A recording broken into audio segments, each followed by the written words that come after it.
안녕하세요. 저는 평생을 가족을 위해 살아온 평범한 60대 엄마입니다. 제게는 세상 그 무엇보다 소중한 딸이 하나 있어요. 어릴 적부터 속 한 번 썩히지 않고 늘 제 곁에서 웃음꽃을 피워주던 아이죠. 그런 딸이 결혼을 앞두고 한 남자를 데려왔을 때 저는 진심으로 감사했습니다.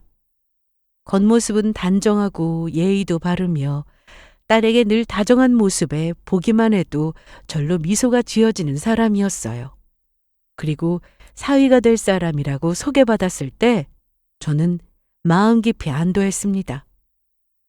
이렇게 바른 사람과 함께라면 우리 딸이 평생 행복할 거라 생각했기 때문이에요.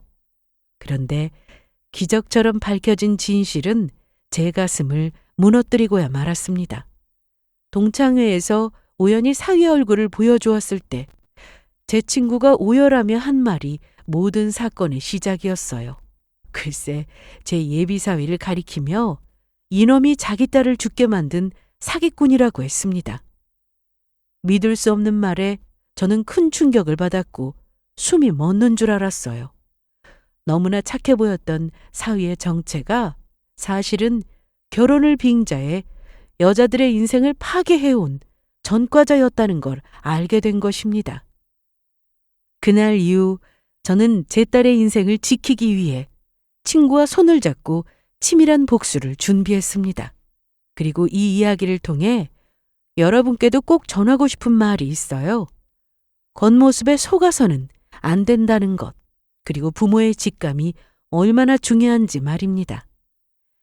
제 이야기를 끝까지 들어주신다면 상상도 못할 사이다 이야기를 경험하실 수 있을 거예요. 그럼 제 이야기 시작하겠습니다. 제 딸은 제게 세상 전부와도 같아요.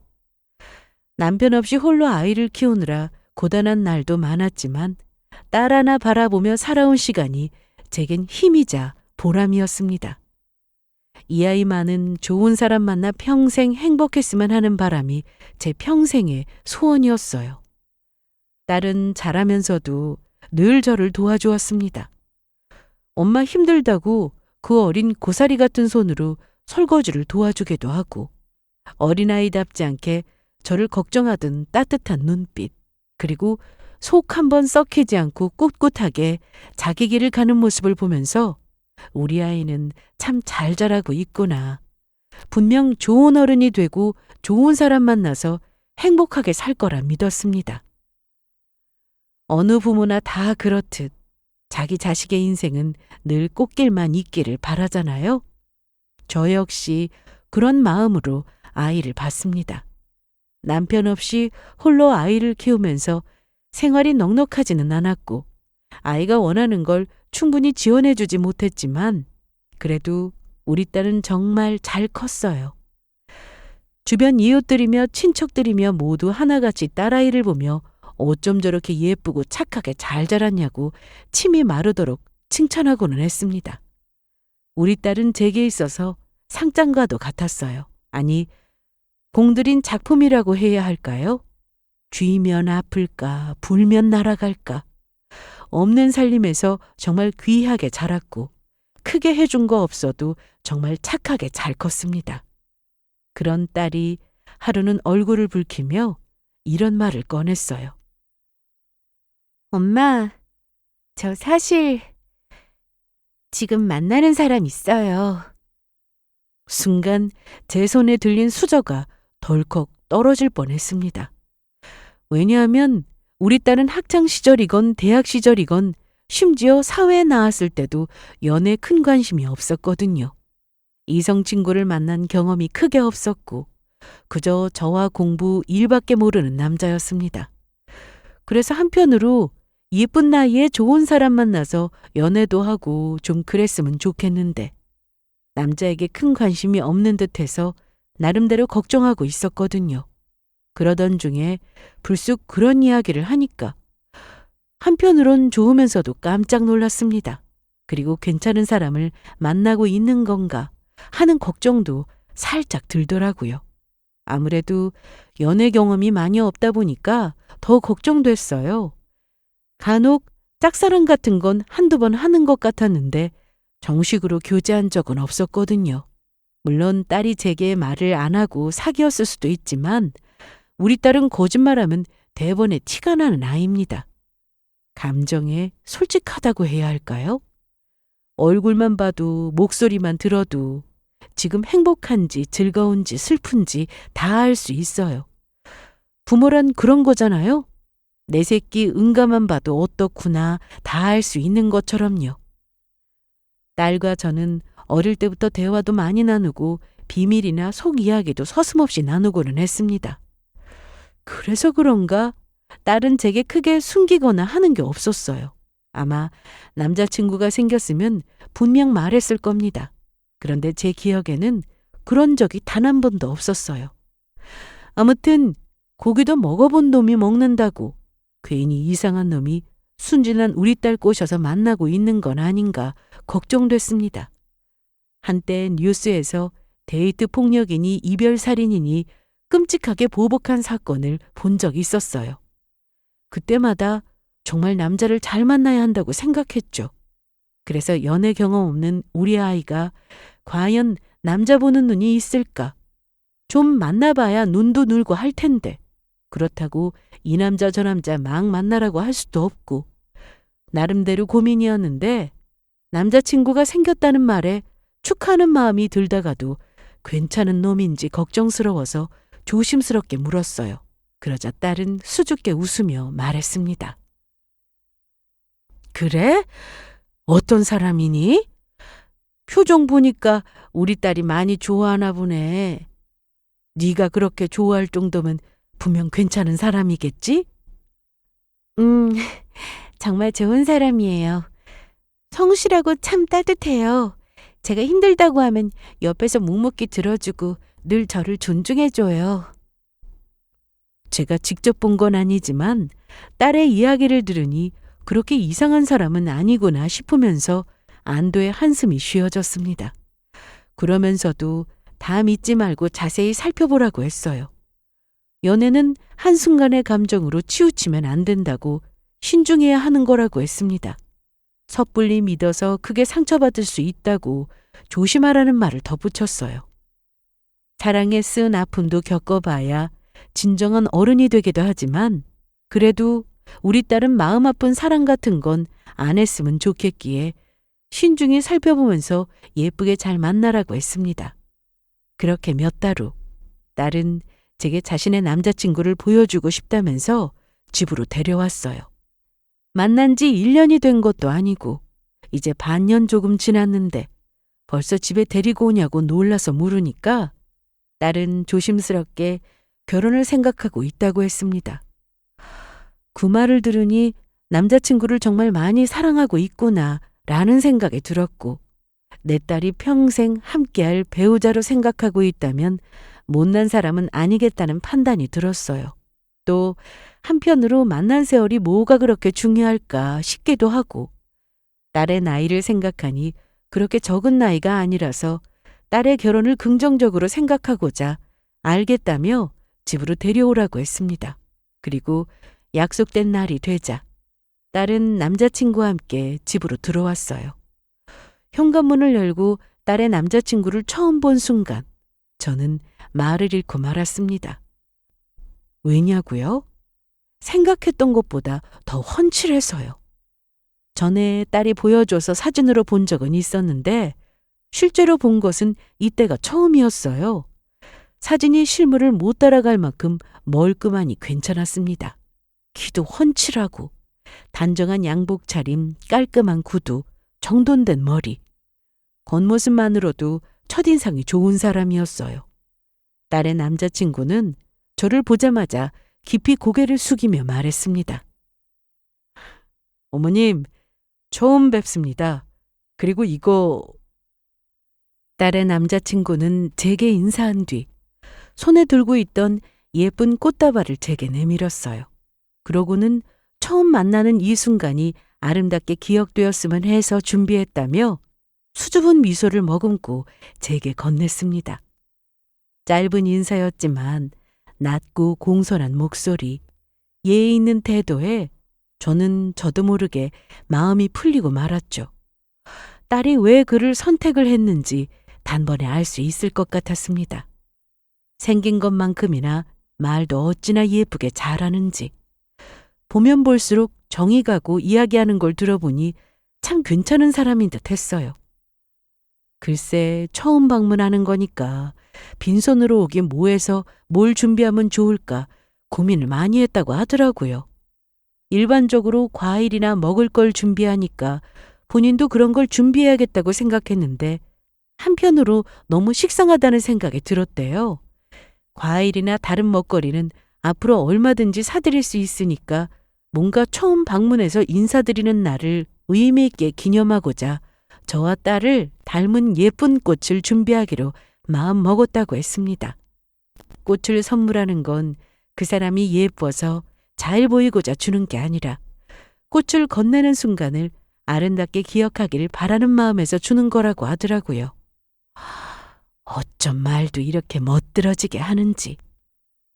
짧게 이야기만 나눴을 뿐인데 딸의 남자친구가 마음에 들기 시작했습니다. 저는 서둘러 안으로 들어오라며 그날을 위해 정성껏 준비한 음식을 내왔어요.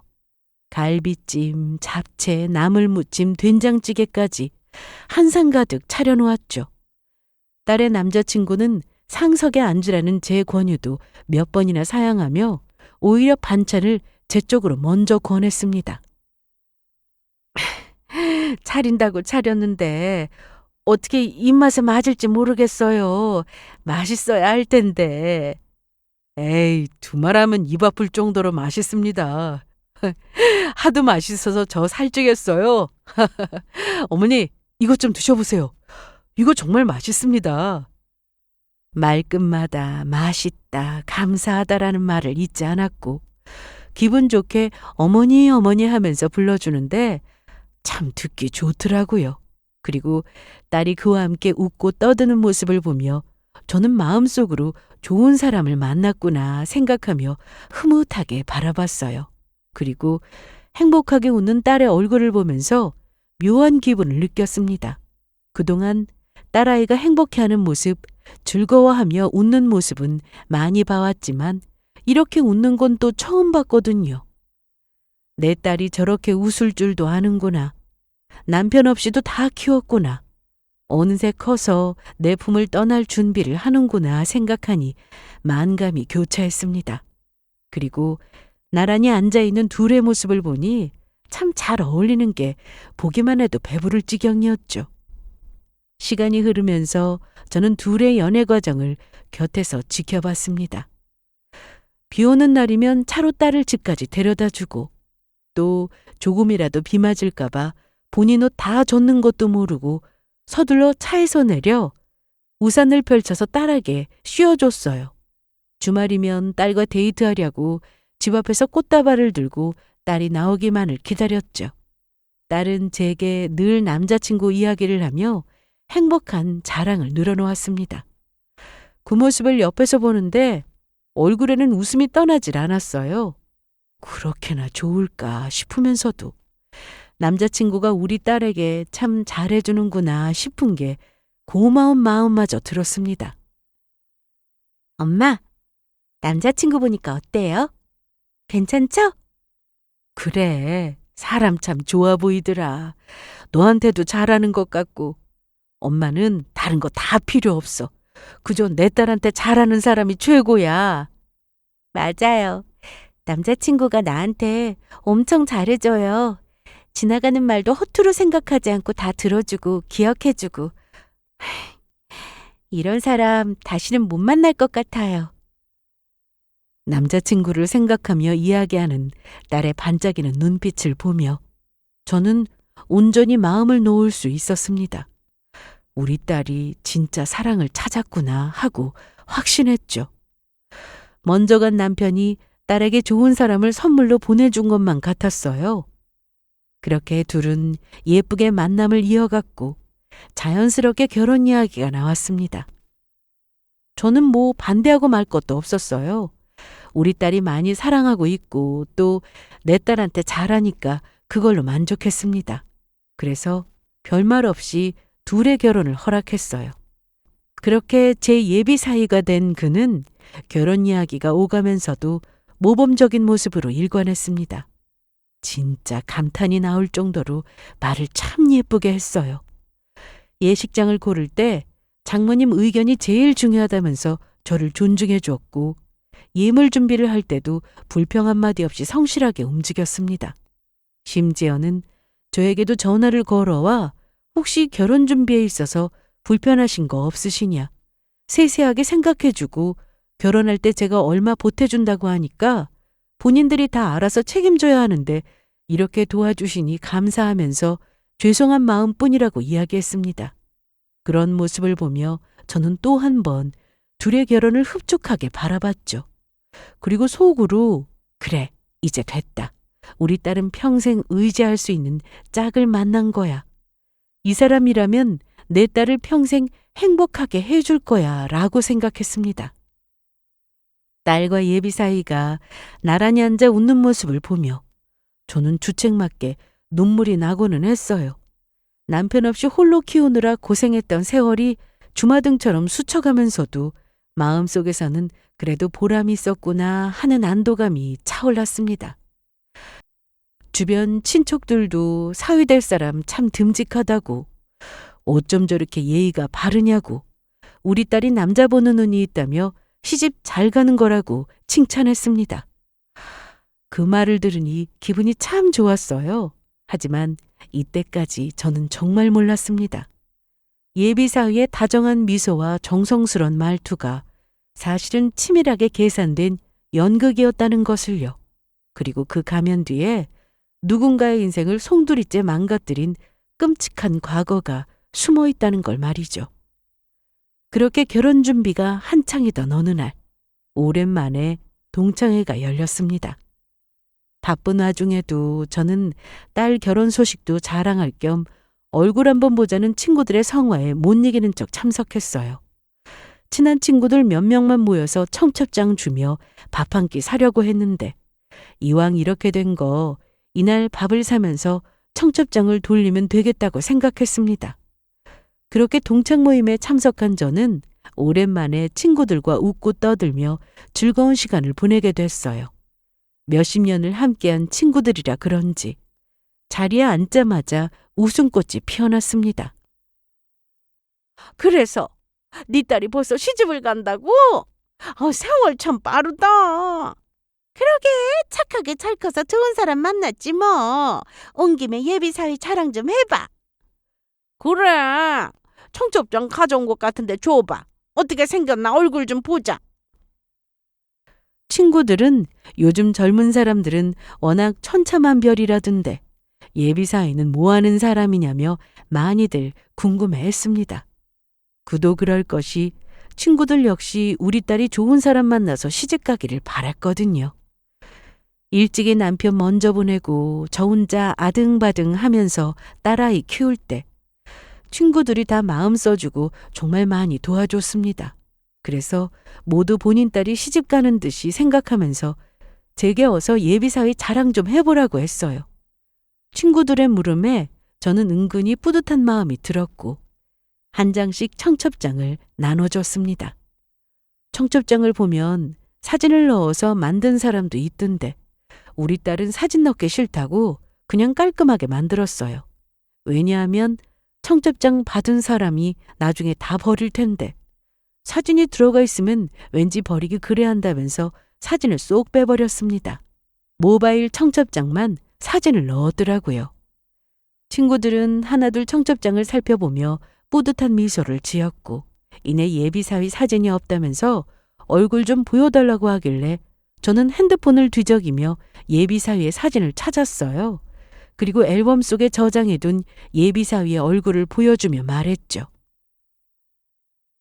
얼마 전에 우리 딸이랑 같이 찍은 사람인데 젊은 사람이 예의도 바르고 어찌나 싹싹하든지 특히 말을 참 예쁘게 해. 거기다 우리 딸한테도 지극정성으로 잘하고.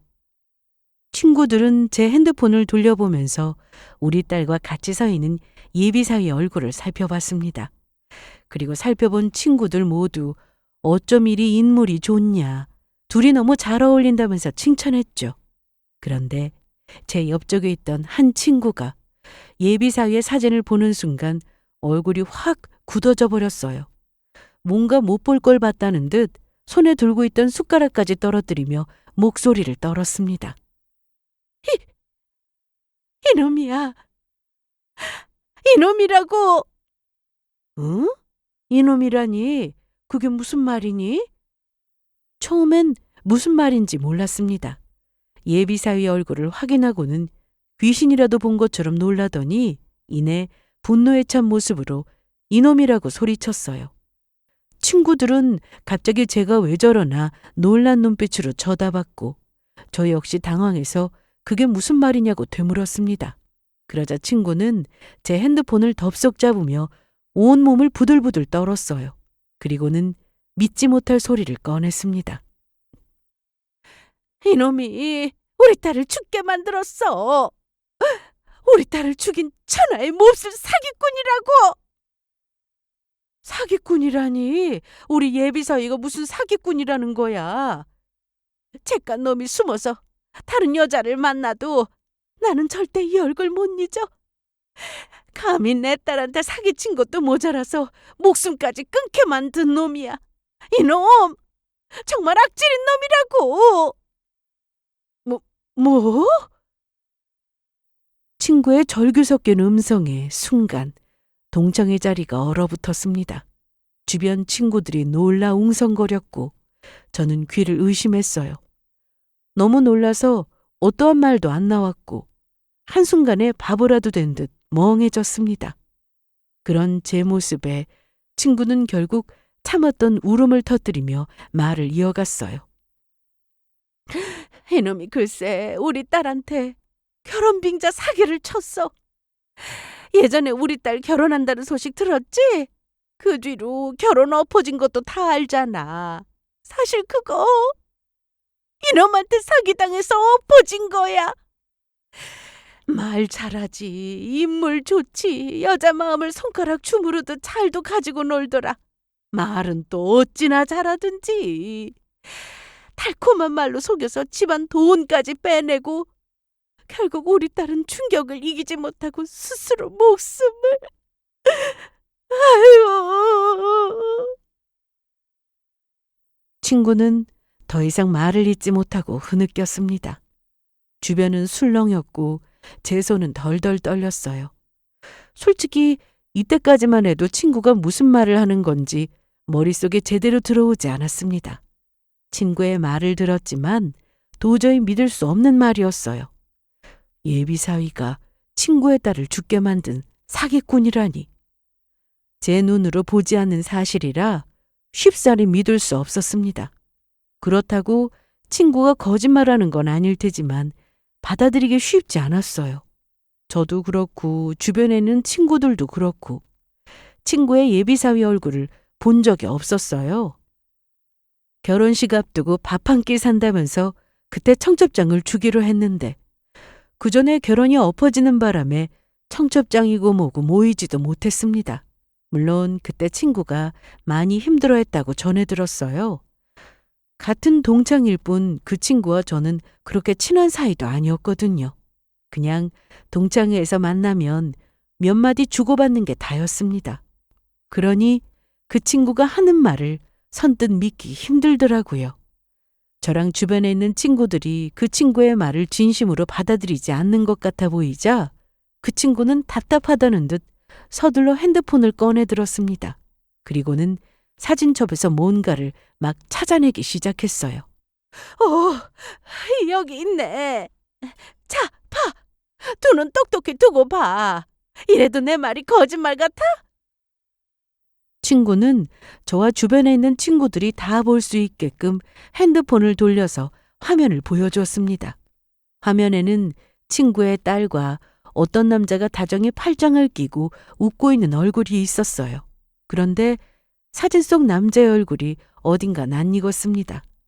머리 스타일이 조금 다르지만 얼굴은 영락없는 제 예비사위 얼굴이었어요.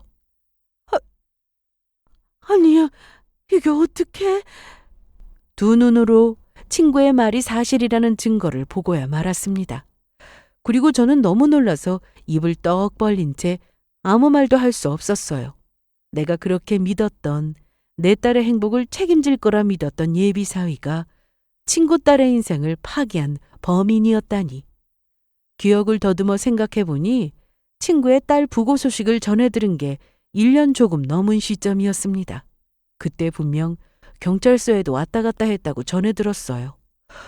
그런데 어떻게 내 딸을 만나고 있는 거지? 혼란스러웠습니다. 말도 안 돼. 어떻게 이런 일이 있을 수 있니? 그때 듣기로는 경찰서에도 갔다면서. 감옥은 안 간 거야? 이렇게 큰 죄를 짓고도 어떻게 내 딸을 만나고 있는 거지? 제가 떨리는 목소리로 묻자 친구는 이를 악물고 대답했습니다. 증거 불충분으로 다 빠져나갔다고요. 그놈은 교활해서 흔적 하나 남기지 않고 자기 딸만 무너졌다고 했어요. 그놈이 사기꾼이고 고의로 접근했다는 사실을 너무 늦게 알아서 증거고 뭐고 확보할 수 있는 게 없다고 했습니다. 받아들이기 힘든 충격에 저절로 숨이 턱 막혔어요. 결혼식 준비로 들떠있던 딸의 모습, 딸과 함께 드레스를 고르며 웃던 시간들, 예비사위가 예의 바르게 대했던 순간들이 파편처럼 부서져 흩어졌습니다. 눈앞이 캄캄해지고 다리가 후들거려 자리에 앉을 수조차 없었어요. 그러던 중 친구는 제 손을 꼭 잡으며 흐느꼈고 이렇게 말했습니다. 그 자식, 우리 딸한테 했던 것처럼 네 딸한테도 똑같이 할 거야. 그러니까 어떻게든 막아야 해. 네 딸만은 우리 딸이 겪은 비극을 겪게 하지 마.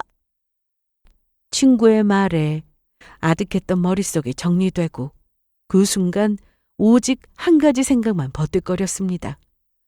그래, 내 딸. 친구의 말대로라면 내 딸은 그놈에게서 안전하지 못한 상황이었어요. 그때부터 저는 미친 듯이 오열하고 무너져 내렸습니다. 내가 어떻게 키운 딸인데 소중한 내 새끼를 그놈이 가지고 놀았다고 생각하니까 미친 듯이 화가 나고 분해 죽을 것 같았습니다. 또 딸이 받을 상처를 어떻게 해야 할지 막막하기만 했어요. 그와 동시에 내 딸은 반드시 지켜야 한다고 생각했습니다. 딸을 잃은 친구한테는 미안하지만 제 딸은 상처를 못 이겨 스스로를 포기하게 만들 수 없었어요. 그 영악한 놈에게서 제 딸을 지켜내야 했습니다. 한바탕 소동이 일어나도 동창회는 자연스럽게 마무리되었어요. 저는 후들거리는 다리와 진정되지 않는 마음을 겨우 달래며 어렵게 집으로 돌아왔습니다. 그리고 그날 밤, 방 안에서 혼자 생각에 잠겼습니다. 이때 제 상황은 딱 천길 낭떠러지 끝에 서 있는 듯 했어요. 핸드폰 속 친구가 보내준 사진을 보며 예비사위의 얼굴을 확인하고 닫기를 반복했습니다. 정말 같은 사람일까? 혹시 내 친구가 착각한 건 아닐까? 말도 안 되는 상상을 하면서 이 상황을 피하고만 싶었어요. 하지만 사진 속 얼굴은 분명 제 딸 곁에서 웃던 그 남자였습니다. 한편으론 믿고 싶지 않았던 것 같아요. 예비사위의 다정한 말투, 매너 있는 행동들, 우리 집을 드나들며 챙겨주던 모습까지 떠오르자 저는 너무도 혼란스러웠습니다. 그러나 친구가 보여줬던 절규와 떨림, 그리고 오열하던 모습은 거짓일 리가 없었죠. 다음 날 아침 저는 고민 끝에 친구에게 전화를 걸었습니다. 전화를 받은 친구의 목소리는 영 좋지 못했어요. 목소리만 들어도 울음을 삼키고 있는 게 느껴질 정도였습니다. 할 말이 있어. 우리 만나서 얘기 좀 하자. 밤새 고민했어요. 어떻게 하면 좋을지요. 딸을 생각하면 당장 그놈과 만나지 못하게 떨어뜨려 놓아야 하는데 아무리 생각해도 그것 말고는 뭔가 더 할 수 있는 게 없었습니다. 친구의 말대로라면 엄청나게 치밀한 놈이라는 건데 내가 그런 놈을 상대할 수 있을까 싶더라고요. 그래서 고민하고 또 고민하다가 어쩌면 친구에게 해답이 있지 않을까 하는 생각이 들었어요. 그렇게 우리는 근처 카페에서 마주 앉았습니다. 친구는 낡은 가방에서 서류 뭉치를 꺼내 제 앞에 내밀었어요. 이게 그때 내가 경찰에 제출했던 자료야. 그놈이 사기꾼이라는 걸 알고 뒤늦게 부랴부랴 수집하기는 했는데 아무 소용 없었어. 그래도 보면 좋을 것 같아서 가지고 온 거야. 다른 것도 아니고 딸 일인데 너는 꼭 봐야 할 것 같아서. 친구가 건넨 서류에는 예비사이의 과거 행적이 빼곡히 적혀 있었습니다. 확실한 증거는 아니었지만 친구와 친구의 딸이 생각나는 대로 적어 놓은 듯 했어요. 그리고 충격적이게도 그놈이 글쎄 이런 짓거리를 한 게 한두 번이 아니라고 했습니다. 친구랑 친구의 딸이 알아보고 다니면서 피해자가 더 있었다는 사실을 알게 됐대요. 여러 명의 여자를 상대로 한 결혼빙자 사기 증거와 빚을 떠넘기고 사라진 기록들.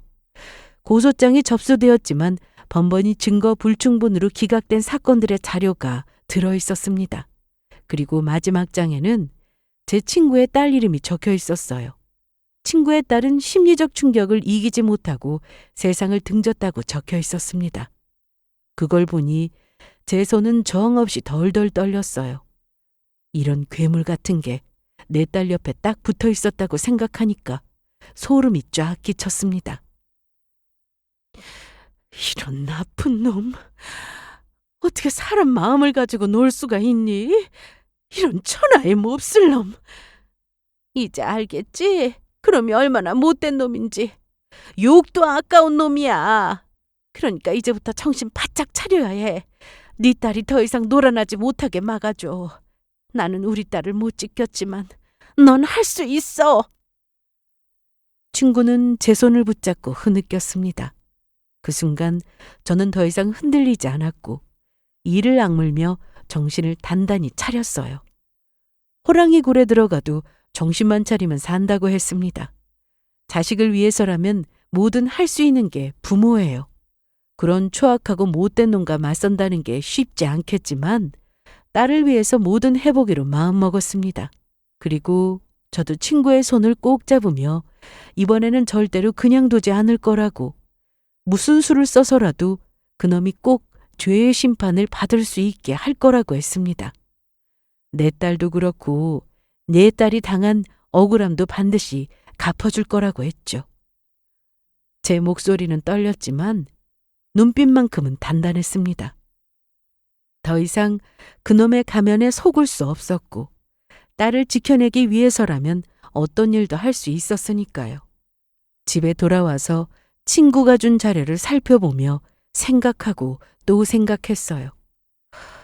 어떻게 하면 이놈이 진 죄를 돌려줄 수 있을까? 그것만 생각하며 작전을 세우고자 노력했습니다. 그런데 아무리 머리를 굴려도 저 혼자서는 역부족이더라고요. 그래서 생각한 끝에 친구에게 같이 복수하는 게 어떠냐고 제안했어요. 아무래도 혼자보다는 둘이 나으니까요. 친구라면 든든한 지원군이 되어줄 거라 생각했습니다. 친구는 흔쾌히 그렇게 하겠다고 했고 우리는 먼저 그놈의 패턴을 분석했어요. 겉으로는 젠틀하고 성실한 이미지를 풍기지만 조금만 방심하면 은근히 돈 이야기를 꺼내는 것. 여자들의 경제 상황을 파악한 뒤 결혼을 미끼로 돈을 끌어내고 사라지는 것. 그게 그놈의 수법이었습니다. 자료를 살펴보며 그놈의 수법을 확인했지만 중요한 건 증거였어요. 제대로 된 증거가 아니면 그놈을 잡아넣기 힘들었습니다. 되지도 않는 증거로 우겨봤자 그놈은 또 미꾸라지처럼 잘도 빠져나갈 테니까요. 그래서 우리는 확실한 증거를 확보하기로 했습니다. 아니, 정확히 말하면 만든다고 해야겠네요.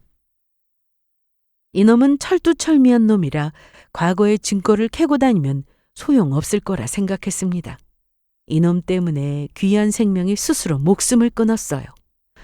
그런데도 간단한 경찰 조사만 마치고 미꾸라지처럼 법망을 피해 나갔습니다. 그러니 아주 확실한 증거가 필요했어요.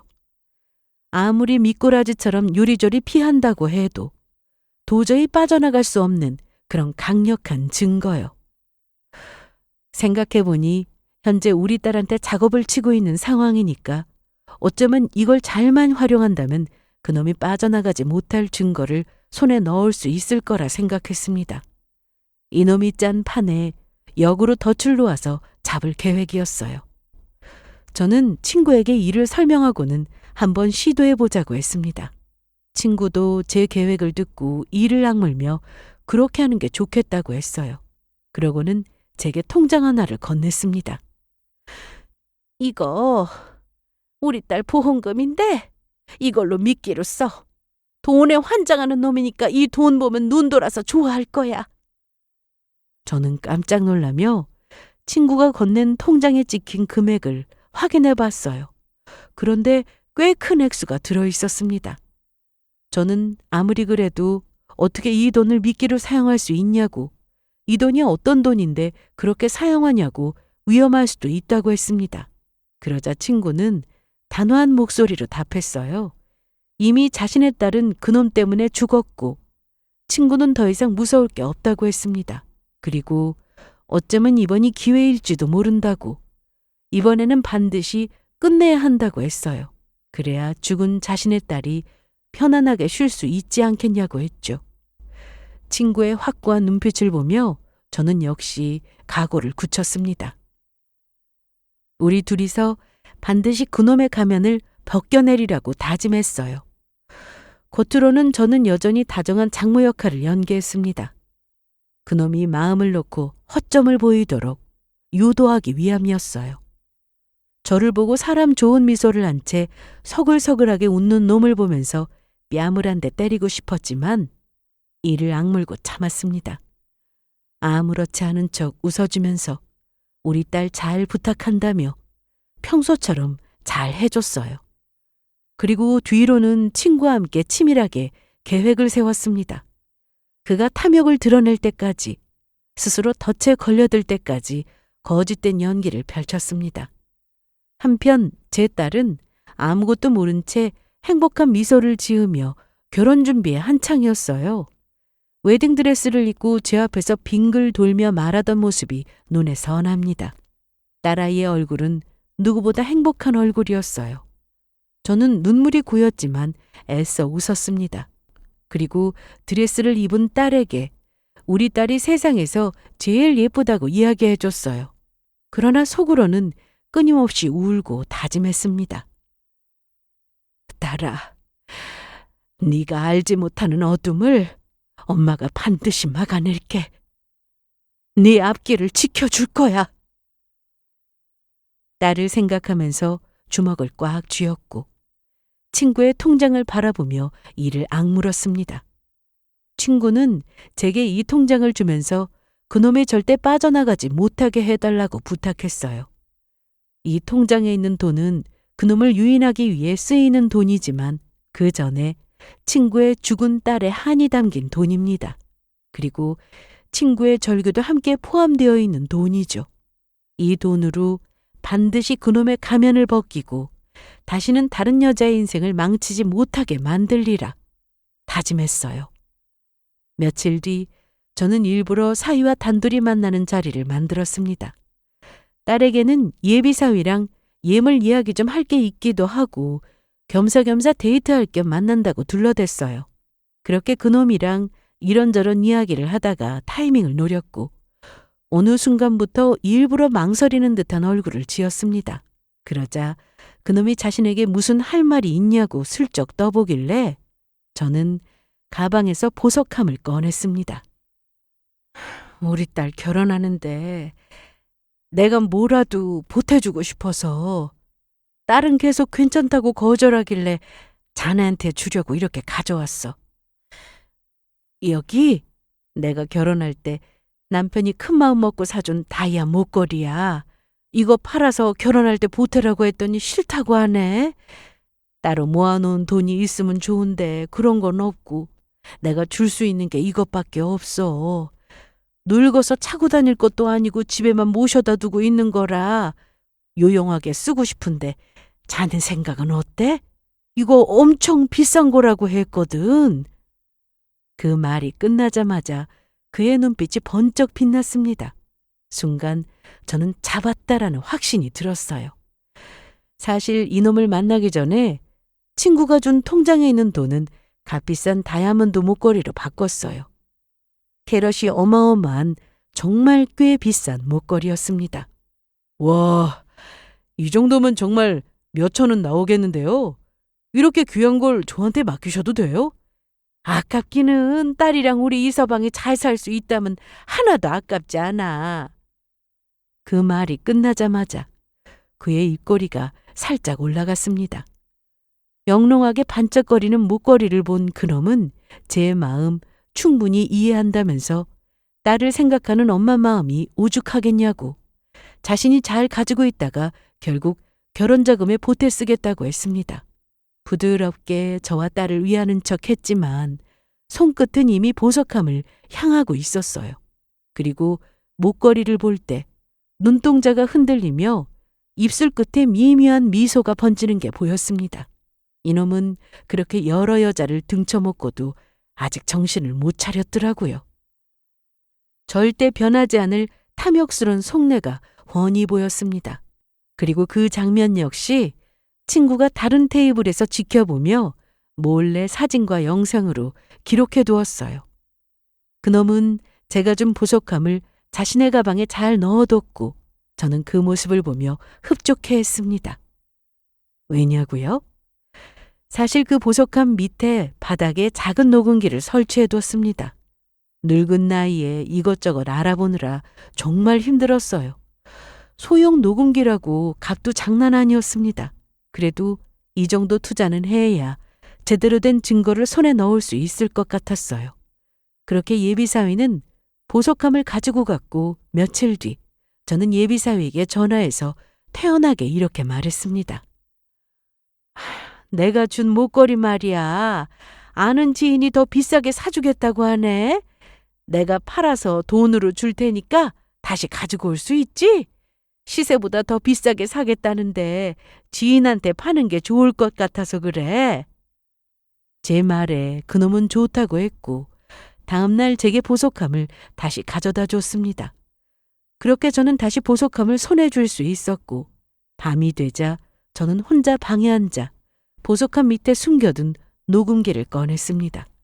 녹음기를 재생하자 익숙한 예비사위의 목소리가 흘러나왔어요. 그런데 그놈 목소리뿐만 아니라 그놈과 한패거린 남자들의 목소리까지 같이 들렸습니다. 내용은 이 목걸이 정말 대박이라고, 팔면 몇 천은 그냥 나온다고 신나서 떠들어대는 목소리였어요. 그러고는 결혼만 하면 장모 집까지 탈탈 털어서 빼앗을 것이고 제대로 한탕하자는 소리까지 들렸어요. 거기다 예전 일까지 들먹이면서 증거 남지 않게 잘 처리할 거라고, 여자들은 다 똑같다며 조금만 잘해줘도 간이고 쓸개고 다 준다고 비웃는 소리가 들렸습니다. 저는 분노했지만 이렇게 증거를 잡았다고 생각했어요. 하지만 이걸 증거로 활용할 수는 없었습니다. 불법적인 방법으로 얻은 거라 증거로서 효력을 발휘하지 못하죠. 그래서 저는 꼼수를 부렸어요. 녹음한 걸 이용해서 그놈이 꼼짝도 못할 증거를 만들어내기로요.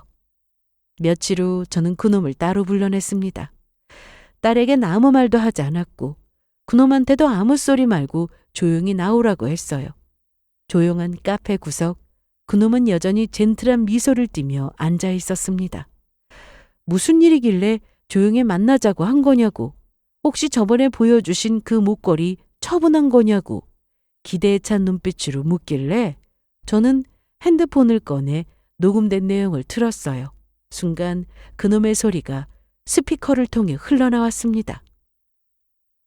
걔 엄마가 직접 내 손에 보석함을 맡겼다니까. 이거 팔면 5천은 그냥 나오지. 그 소리를 들은 그놈의 얼굴이 하얗게 질리며 굳어졌어요. 손에 들린 커피잔이 덜덜 떨려 테이블 위에 커피가 조금 흘렀습니다. 저는 낮지만 단호한 목소리로 말했어요. 네가 누구인지 다 알고 그동안 어떤 짓을 해왔는지도 다 알고 있다고요. 마음 같아서는 너를 당장 경찰에 쳐넣고 싶지만 내 딸 상처받을까봐 겨우 참고 있는 거라고 했습니다. 그러자 그놈의 눈동자가 이리저리 흔들리더니 이내 본색을 드러내며 이깟 증거로 뭘 할 수 있냐고 했어요. 보석함을 준 이유가 이거였네. 근데 어머니, 이깟 증거로 뭐 어쩌시게요? 불법으로 얻은 증거는 아무런 효력이 없어요. 그렇지. 아무런 효력이 없지.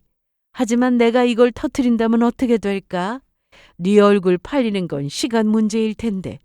많은 사람이 네 정체를 알게 되면 경찰이 수사에 착수하는 건 어렵지 않을 거야. 제 말에 그놈이 짓고 있던 미소는 살짝 거두고는 귀찮게 됐다는 표정을 지었습니다. 그래서 저는 이때를 놓치지 않고 이야기했어요. 그동안 내 딸한테 공들인 시간이 아깝지 않냐고 했고 그놈은 그렇다는 표정을 지으며 저를 쳐다봤습니다. 어느 정도 걸려든 것 같아서 바로 미끼를 던졌어요. 그래서 뭐 어쩌라고요? 내 조건은 간단해. 그동안 공들인 게 아까울 텐데 내가 현금으로 3천 줄게. 녹음된 원본도 같이 넘겨줄 테니까 내 딸한테서 떨어져.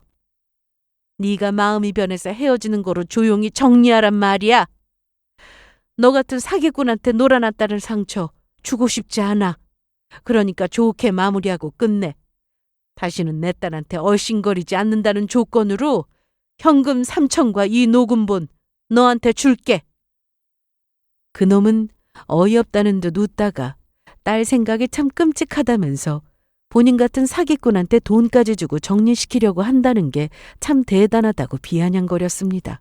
그러고는 본인이야 그렇게 해준다면 아쉬울 게 없다면서 좋다고 했습니다. 그런데 그 전에 저를 못 믿겠다고 했어요. 또 다른 식으로 녹음하고 있을지 어떻게 아냐고 했습니다.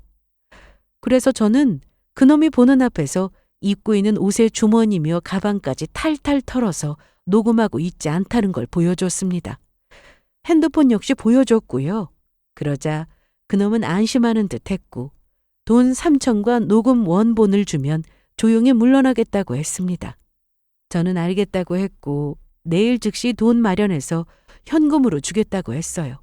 그리고 그놈이 저를 믿고 방심한 것 같다는 확신이 들었을 때 슬쩍 떠보기 시작했습니다.